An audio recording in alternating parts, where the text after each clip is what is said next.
électriques suspendues jusqu'à nouvel ordre. Les frontières terrestres, maritimes, aériennes du Bénin sont fermées jusqu'à nouvel ordre.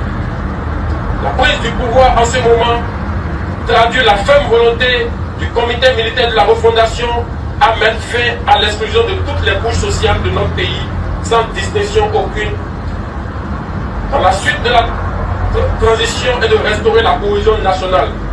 Young soldiers in Benin Republic led by Lieutenant Pascal Tigre announcing the takeover of power from the civilians. But this is just like the military coup in 1990, the Gideon Oka coup in Nigeria. They started early, announcing on national TV that they have taken over power from IBB without arresting IBB himself. London Barracks, the then seat of power in Lagos, wasn't under their control. They celebrated early. That was why the military crushed them. This is exactly what happened here in Benin Republic. These young officers accused politicians of corruption. That was why they struck. But nothing was under their control. Maybe just this national television house. They took control of it and announced a military coup. They didn't arrest President Talon. The entire military wasn't under their command. So that was why the coup failed.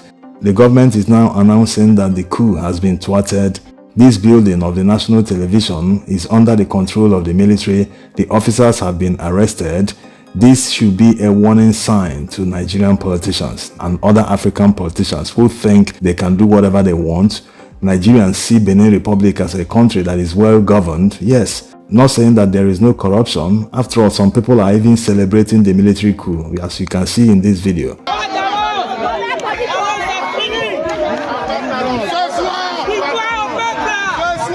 But compared to Nigeria, Beninois seem to be getting their money's worth.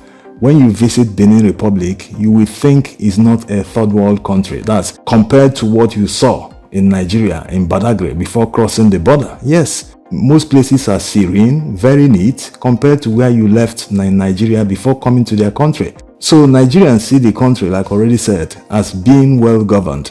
But the citizens are still clamoring for better. They are still demanding better from their politicians.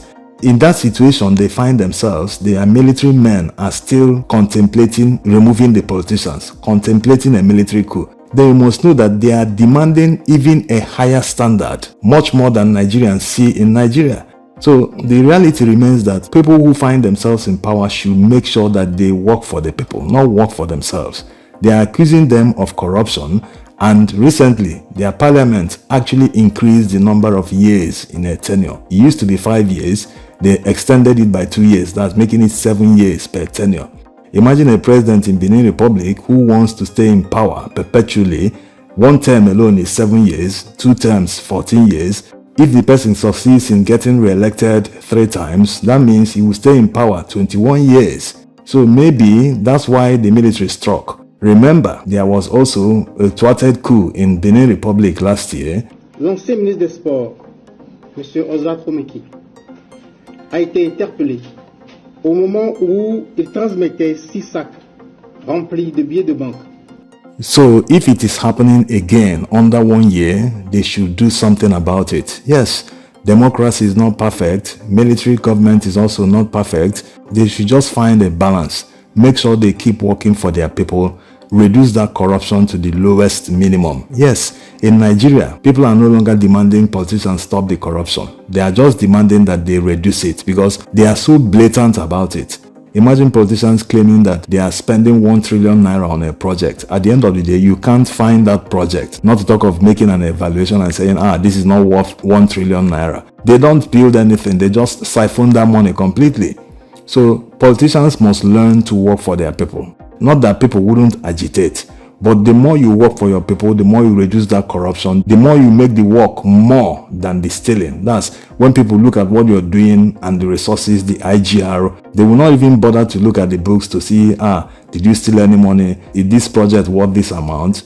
But in a situation where it is so blatant, they tell you the amount they spent on a project, and you look at the massive billboard they placed around the project venue, the cost of the billboard alone, advertising the project, might take millions of naira to erect. You are spending money building a project, money that is not yours, and you're advertising it because you want to put your photo, your portrait on the billboard. So if they can be able to reduce that corruption, and make sure they take care of their citizens. Many people will mind their business, including the military boys. But once they get there, they only take care of themselves. They steal and steal, they can't seem to get satisfied, while their people languish in poverty.